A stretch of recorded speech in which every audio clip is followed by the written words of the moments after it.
Assalamualaikum warahmatullahi wabarakatuh. Selamat siang semuanya.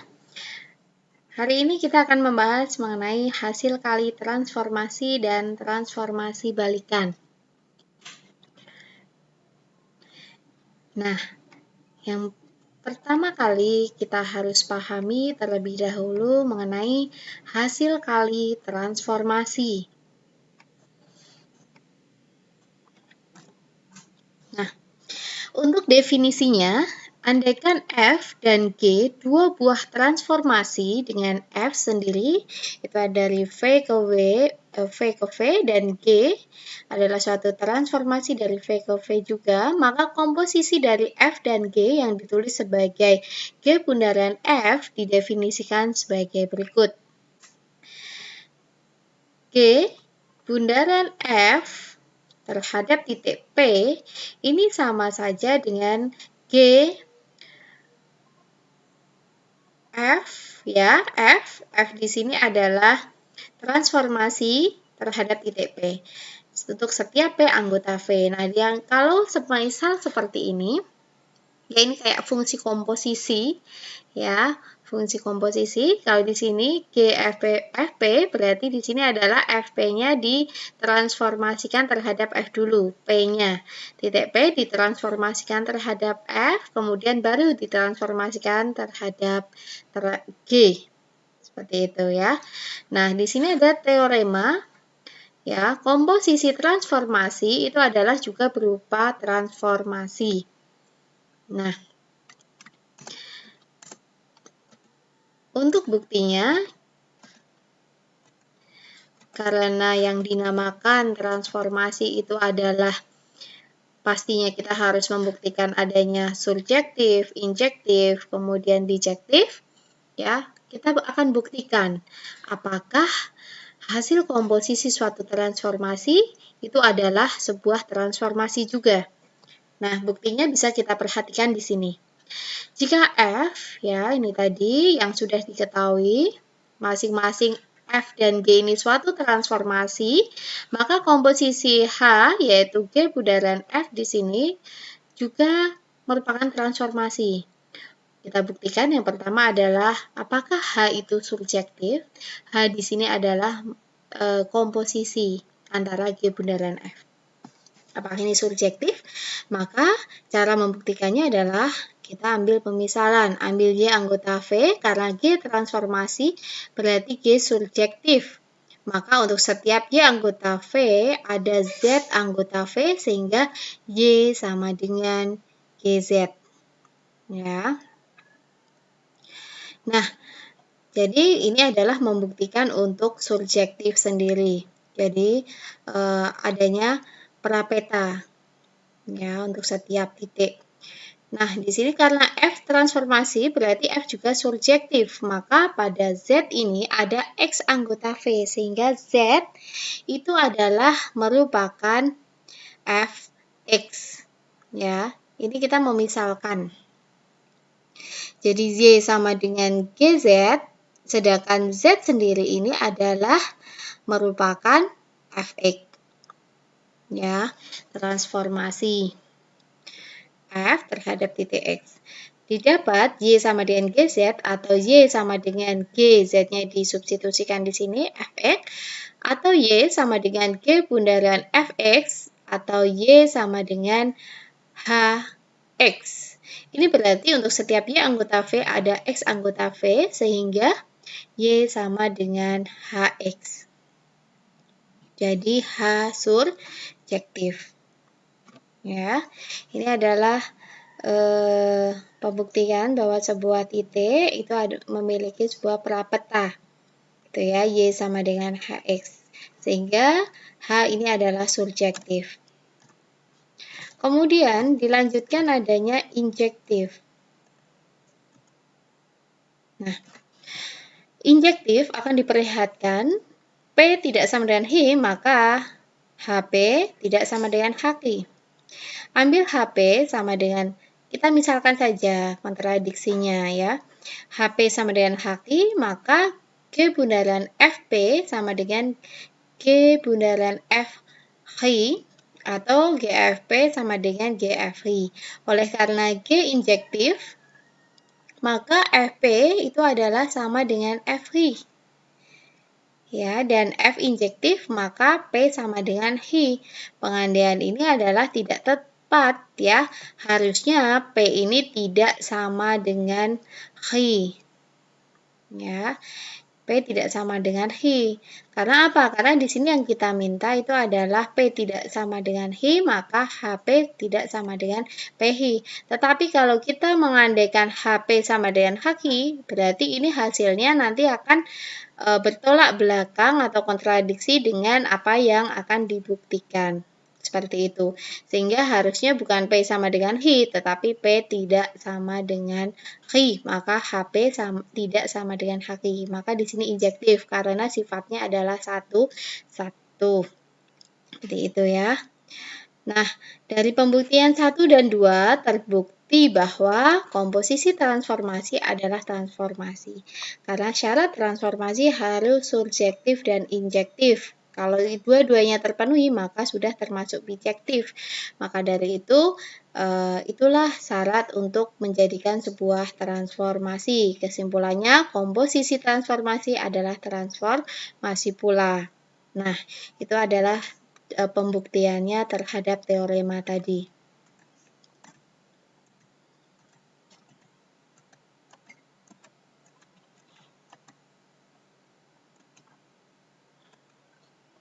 Nah, ini adalah sifat-sifat komposisi transformasi.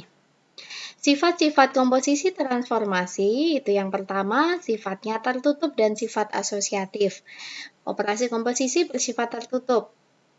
Ya, jika PHR adalah transformasi, maka P bundaran Hi bundaran R itu sama dengan P bundaran Hi kurung tutup bundaran R, seperti itu ya, fungsi asosiatif. Ini adalah asosiatif, jadi dibalik kurungnya ya.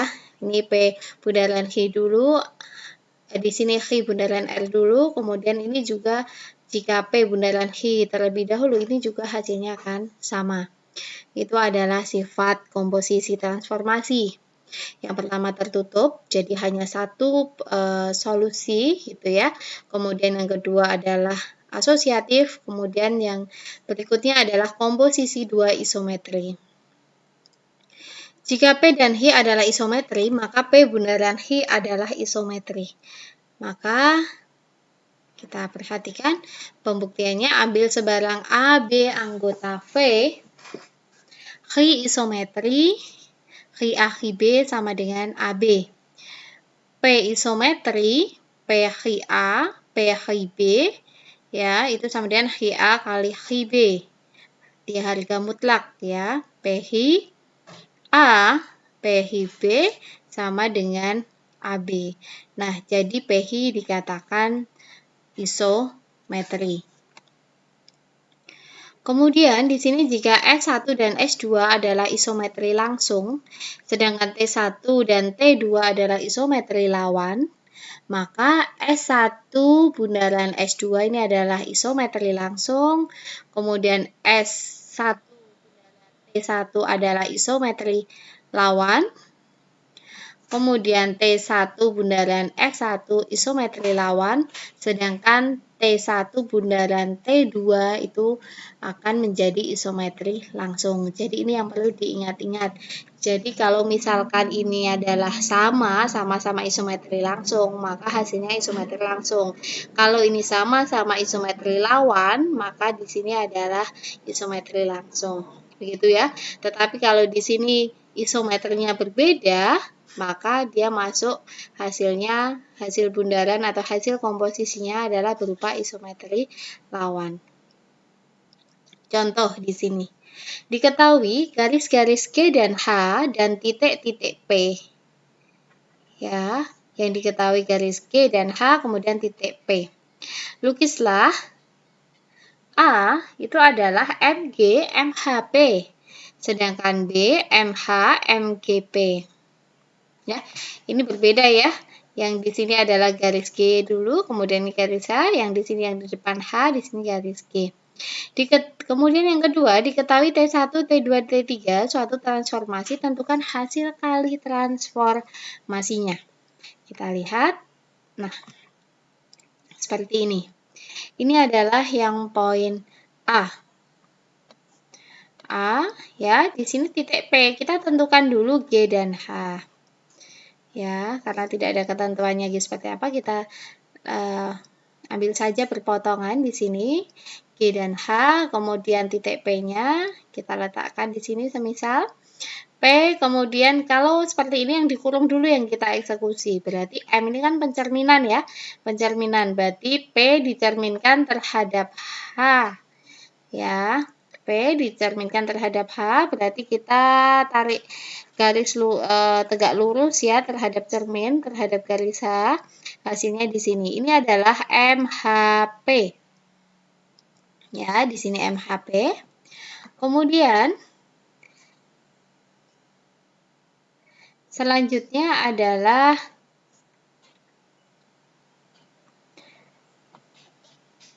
dicerminkan terhadap garis H. Dari sini MHP mana garis G? Garis G ini ya.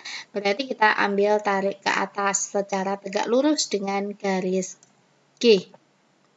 Kita ambil di sini tegak lurus, kita tarik ke atas. Ya, tegak lurus dan jaraknya harus sama, ternyata di sini. Ya. Nah, disinilah titik A yang kita cari. Ya, ini adalah titik A yang kita cari. Sudah ketemu. Ya, jadi ini adalah cara menggambarnya. Kemudian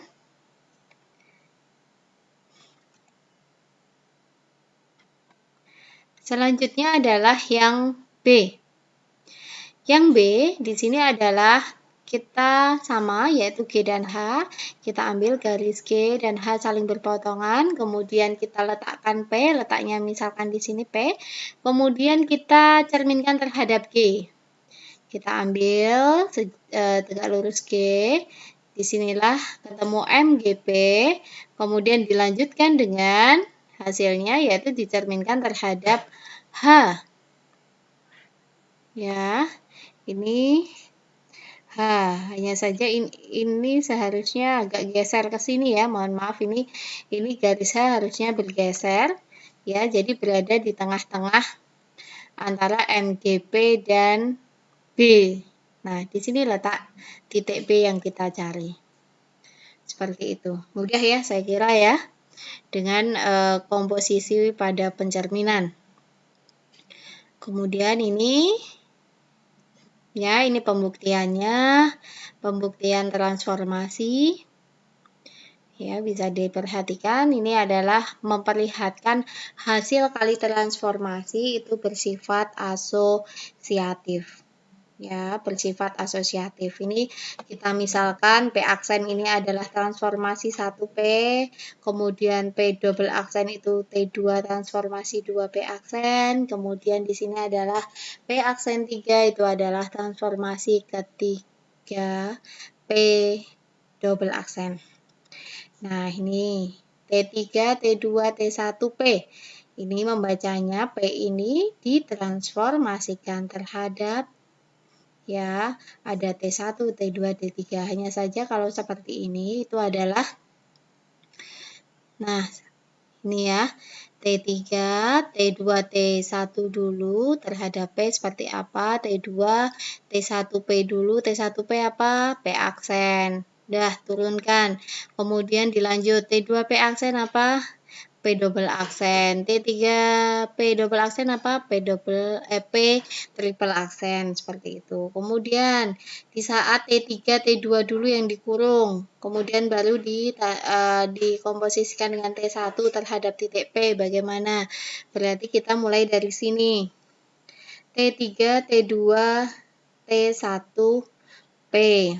Ya, T1P P aksen, T3, T2, T2, P aksen, hasilnya P double aksen. Kemudian di sini adalah T3P triple aksen. Nah, T3, T2, T1 sama dengan T3, T2, T1. Sehingga hasilnya adalah T3, T2, T1. Sehingga di sini membuktikan bahwa hasil kali transformasi itu bersifat asosiatif. Nah, selanjutnya adalah transformasi balikan. Apa itu transformasi balikan? Ya, kita perhatikan di sini, kita baca, kita simak. Suatu transformasi pada suatu bidang V adalah suatu fungsi yang bijektif dengan daerah asal V dan daerah hasilnya juga V. Jika G sebuah garis dan MG refleksi atau pencerminan pada garis G, maka MGP itu sama dengan P.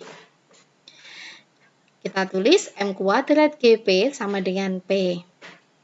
Ya, jadi M kuadrat adalah suatu transformasi yang memetakan setiap titik pada dirinya sendiri. Transformasi yang demikian dinamakan transformasi identitas. Ya, jadi kalau ada M kuadrat G, jadi dia mencerminkan suatu titik ya dengan garis yang sama sebanyak 2 kali, maka hasilnya adalah titik itu sendiri. Seperti itu. Ya. Kemudian transformasi yang demikian dinamakan transformasi identitas. Ini ya, disimbolkan I. IP sama dengan P untuk setiap P. Apakah I memang benar suatu transformasi? Maka kita akan buktikan di sini. Apakah I injektif?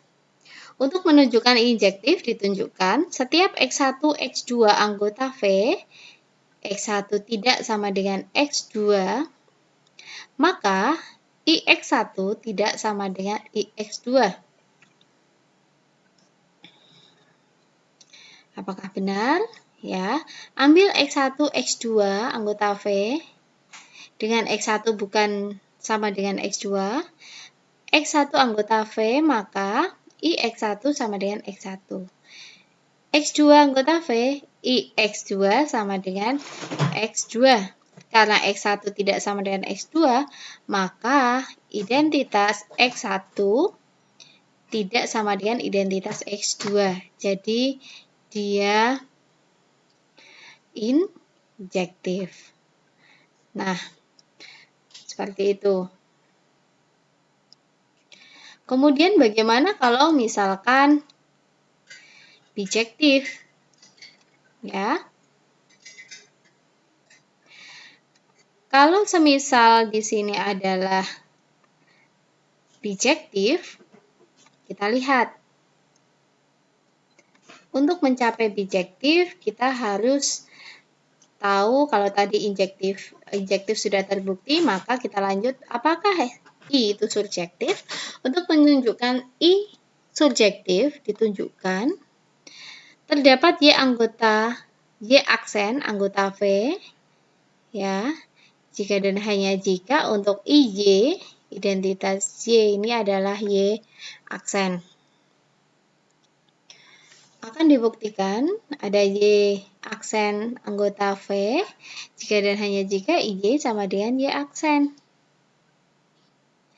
Ambil Y aksen anggota V, menurut definisi di atas, Y anggota V, maka IY sama dengan Y aksen sama dengan Y. Sehingga setiap Y aksen anggota V, terdapat Y anggota V, jika dan hanya jika Y aksen sama dengan IY sama dengan Y. Jadi Y aksen sama dengan Y. Nah, itu yang perlu kalian perhatikan. Jadi I adalah surjektif. Benar bahwa I suatu transformasi. Karena I transformasi, T transformasi berlaku sifat TIP sama dengan ITP, sama dengan ITP, sama dengan TP setiap P. Jadi TI itu sama dengan T, ITP sama dengan TP setiap P. Jadi IT ya, I kali T sama dengan T, sehingga TI sama dengan IT sama dengan T. Nah, ini yang dinamakan transformasi balikan. Jadi, suatu transformasi jika dikalikan dengan suatu transformasi identitas, maka hasilnya transformasi itu sendiri. Nah, di sini ada teorema, setiap transformasi T memiliki balikan. Andaikan T suatu transformasi, kita definisikan padanan seperti ini. Ini sama seperti yang sebelumnya tadi. Hanya saja di sini adalah kalau tadi dikalikan dengan identitas hasilnya transformasi itu sendiri, sedangkan di sini adalah jika ya suatu transformasi dikalikan dengan transformasi balikannya, maka hasilnya adalah identitas. Bukti, andaikan T suatu transformasi, kita definisikan padanan sebagai berikut. Andai X anggota V bidang Euclid, T transformasi, maka T adalah bijektif. Jadi ada prapeta anggota V sehingga TA sama dengan X, kita tentukan LX itu sama dengan A. Ya, TA sama dengan X. Nah, LX, jadi transformasi L terhadap X itu adalah A. Artinya LX ini adalah prapeta dari X. Ya. Jadi itu adalah prapeta dari X. Dari TA sama dengan X, maka TLX sama dengan X. Nih, A-nya ini kan tadi kita tentukan LX, maka kita substitusikan TLX sama dengan X. TLX sama dengan X. Di mana untuk setiap X anggota V, TL sama dengan I. Selanjutnya akan ditunjukkan LT itu sama dengan I. TY sama dengan B. LTY sama dengan LTY. LTY sama dengan LTY tadi adalah dimisalkan di sini B. LTY sama dengan LB-nya berapa? Ya, LB-nya adalah Y. Nah, untuk setiap Y anggota V, LT sama dengan I. Sehingga TL sama dengan LT sama dengan I. Nah, di sini sekarang akan dibuktikan bahwa L ada suatu transformasi. Dari definisi L, jelas L suatu padanan yang surjektif. Andaikan LX1 sama dengan LX2, dan andaikan TA1 sama dengan X1, TA2 sama dengan X2, TX1 sama dengan A1, TX2 sama dengan A2. T transformasi dan karena A1 sama dengan A2, maka X1 sama dengan X2. Jadi dari LX1 sama dengan LX2 sama dengan X1 dan sama dengan X2. Sehingga L injektif. Dengan demikian, terbukti L suatu transformasi. Transformasi L ini disebut balikan transformasi T. Dan dilambangkan L di sini adalah T inverse. Ya, lambangnya ya, bisa kalian perhatikan L sama dengan T inverse. Itu adalah pembuktian terkait transformasi balikan. Nah, di sini dicontohkan, ya, bisa kalian perhatikan.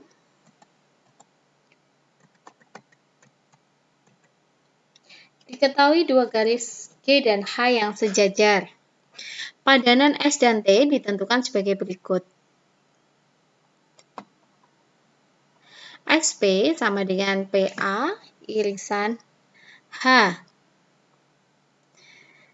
Setiap P anggota G dan TH sama dengan HA irisan G. Untuk setiap H anggota H. Nah, kita bisa perhatikan SP di sini itu adalah PA, ya, PA irisan dari H.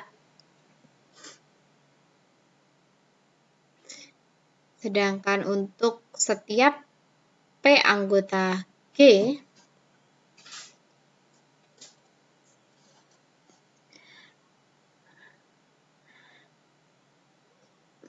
mana P-nya? P di sini adalah anggota G, betul. TH-nya di sini adalah HA, ya, yang merupakan beririsan dengan G, ya, untuk setiap G-nya anggota H. Jadi daerah asal G adalah daerah asal S itu adalah G. Dan daerah asalnya T itu adalah garis H. Jadi ini itu asalnya di garis H, sedangkan SP, S di sini adalah daerah asalnya itu di G. Makanya dia berada di sini karena asalnya di sini. Nah, sedangkan daerah nilai S adalah H. Ya, daerah nilai S itu di H, sedangkan daerah nilai T itu ada di G. Untuk P anggota G, maka TSP sama dengan TSP sama dengan P, ya, atau TS sama dengan I. Sama dengan demikian untuk Hi anggota G, ya, Hi anggota G, maka ST Hi sama dengan ST Hi sama dengan Hi, maka ST sama dengan identitas. Sehingga TS sama dengan ST, identitas. Ini berarti T balikan dari S dan S balikan dari T. Atau disebut T sama dengan S inverse dan S sama dengan T inverse. Nah, ada contoh berikutnya yaitu mengenai pada suatu sistem sumbu ortogonal X, OY didefinisikan transformasi F dan G sebagai berikut. Ya.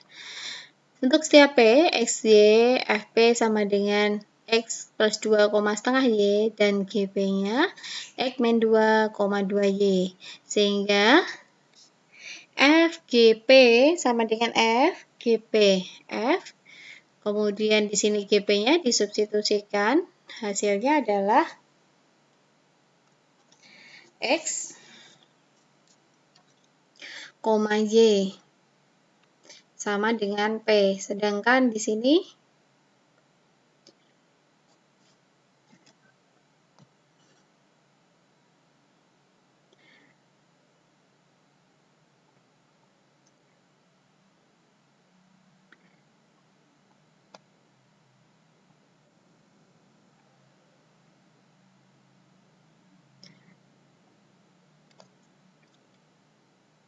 untuk contoh ini, ya, yang perlu kalian perhatikan adalah bagaimana kita bisa membuktikan sumbu ortogonal.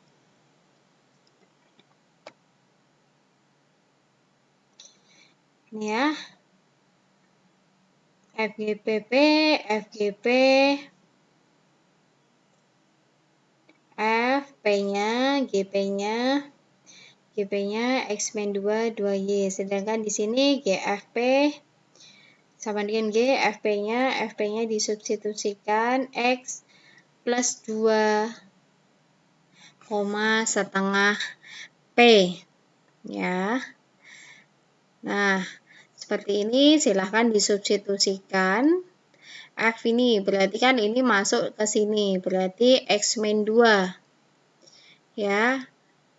X min 2 plus 2, hasilnya X. Kemudian di sini kalau disubstitusikan ke sini, 2Y berarti hasilnya Y.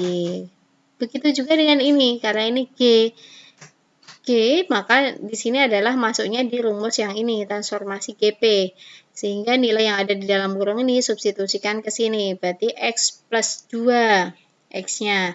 Berarti X plus 2 min 2 menjadi X. Kemudian setengah Y dikalikan dengan 2 jadinya Y. Maka ternyata hasilnya antara FGP dengan GFP itu adalah hasilnya sama, yaitu X, Y. Nah, ini juga hasilnya sama dengan P. Dengan demikian bisa disimpulkan seperti ini, FGP sama dengan GFP sama dengan P sama dengan IP. Ya, sehingga bisa kita ketahui bahwa F dan G balikan satu sama lain. Karena setelah kita hitung secara komutatif bolak-balik FG sama dengan GF, hasilnya adalah identitas. sehingga G itu adalah saling menginverse ya antara satu dengan yang lain. Makanya di sini disebutkan balikan satu sama lain. G sama dengan F inverse. Atau F sama dengan G inverse. Nah, di sini ada sebuah teorema. Setiap transformasi hanya memiliki satu balikan.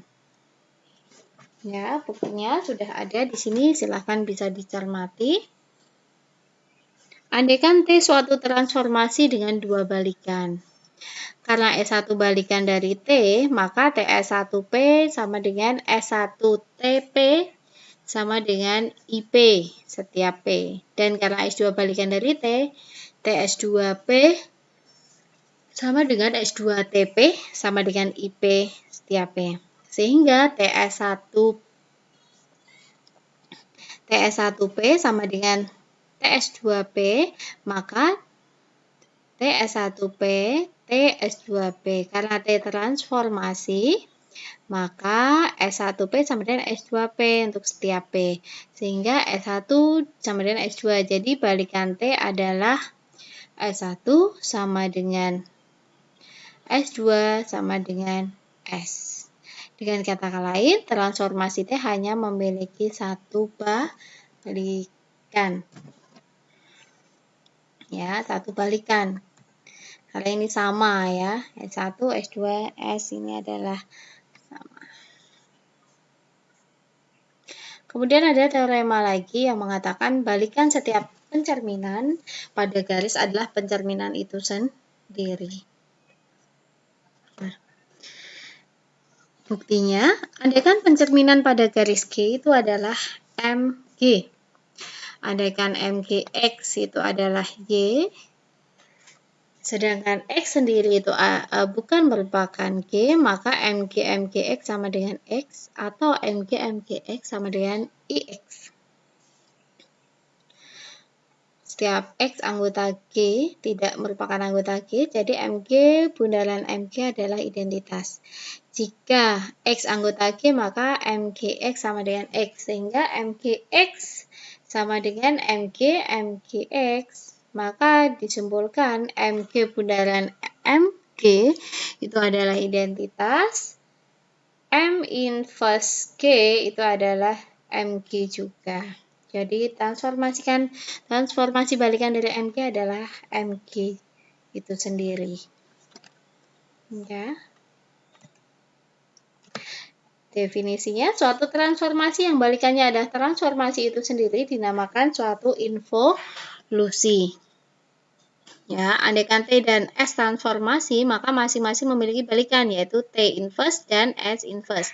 Komposisi transformasi, yaitu T bundaran S, juga suatu transformasi. Jadi ada balikan, T bundaran S inverse. Nah, ini adalah teorema berikutnya yang mengatakan apabila T dan S transformasi, maka T bundaran S inverse sama dengan S inverse bundaran T inverse. Nah, diketahui T bundaran S inverse bundaran T bundaran S sama dengan I. Tetapi S inverse bundaran T inverse bundaran T bundaran S sama dengan S1 bundaran T inverse bundaran T, T-nya dijadikan 1, kemudian bundaran S, sehingga hasilnya S inverse bundaran kali 1 kali I, bundaran S, sehingga S inverse bundaran S sama dengan I. Oleh karena suatu transformasi hanya memiliki satu balikan, maka T bundaran S inverse sama dengan S inverse bundaran T inverse. Jadi balikan hasil kali transformasi adalah hasil kali balikan transformasi dengan urutan yang terbalik. Ya, jadi diperhatikan kata-katanya. Balikan hasil kali transformasi adalah hasil kali balikan transformasi dengan urutan terbalik. Jadi ini yang dimaksud. T bundaran S inverse adalah S dulu baru T. Makanya di sini S balikan, berarti S inverse bundaran T inverse. Urutannya dibalik. Ya. Nah, ini adalah contoh dalam penerapannya.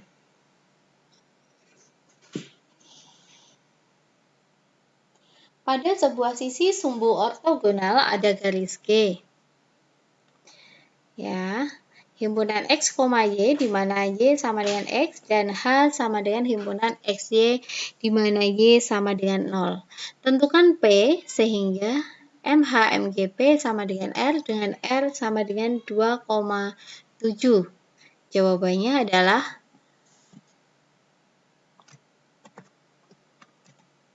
andaikan P, ya karena ini yang diminta ditentukan itu adalah P, maka kita misalkan P ini adalah sebuah titik X, Y. Kita peroleh berturut-turut. M inverse G kali M inverse H dikali MH MG P, ya, itu sama dengan M inverse G M inverse H kali R. R di sini adalah MH MG P, ya, R. Kemudian jadi M inverse G kurung buka M inverse H kali R. Oleh karena R-nya itu adalah 2,7, maka M inverse H itu sama dengan MH. Maka M inverse H R, ya, sama dengan MH R sama dengan 2,-7. Sehingga ya, M inverse G M inverse HR sama dengan M inverse G 2,-7 sama dengan MG 2,-7 sama dengan -7,2.